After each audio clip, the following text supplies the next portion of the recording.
தாவேகா 105 இடங்கள் வெற்றி பெறும் அப்படின்னு ஒரு கருத்து கணிப்பு சமூக வலைதளங்கள்ல பரவிட்டு இருக்கு.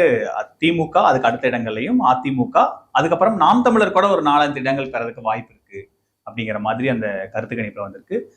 முக்கியமான நாளேடுகள் அந்த செய்தியை வந்து கேரி பண்ணியிருக்காங்க, அதை பத்தி பேசுறாங்க. சமூக வலைதளங்கள்ல ஒரு பேசு பொருளாவே மாறி இருக்கு. இதுக்கு முன்னாடி ஏற்கனவே திரு ராஜநாயகம் அவர் எடுத்த கருத்து கணிப்புலையும் 18% ஈரோடு கிழக்கு தேர்தலை ஒட்டி எடுத்த கருத்து கணிப்புல 18%ன்னு ஒண்ணு வந்தது. அதுவும் ஒரு பெரிய பேசுபொருளா மாறுச்சு. இந்த அடுத்தது இப்படி ஒரு கருத்து கணிப்பு வந்திருக்கு. அதுக்கு பாத்தீங்களா? அதை பத்தி உங்க முதல்கட்ட பார்வை என்ன? பார்த்தேன்.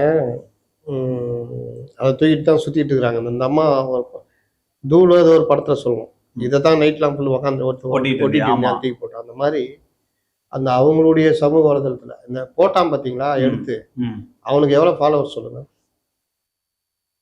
தெரியல. 109 ஃபாலோவர்ஸ். 109 இப்ப தொடங்கி இருப்பாங்களோ?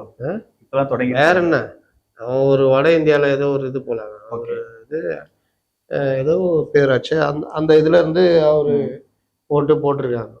எங்க போய் எடுத்தான், எப்படி எடுத்தான், எத்தனை தொகுதிகள் எடுத்தான், எவ்வளோ சாம்பிள் கலெக்ட் பண்ணாங்க, எதுவுமே கிடையாது.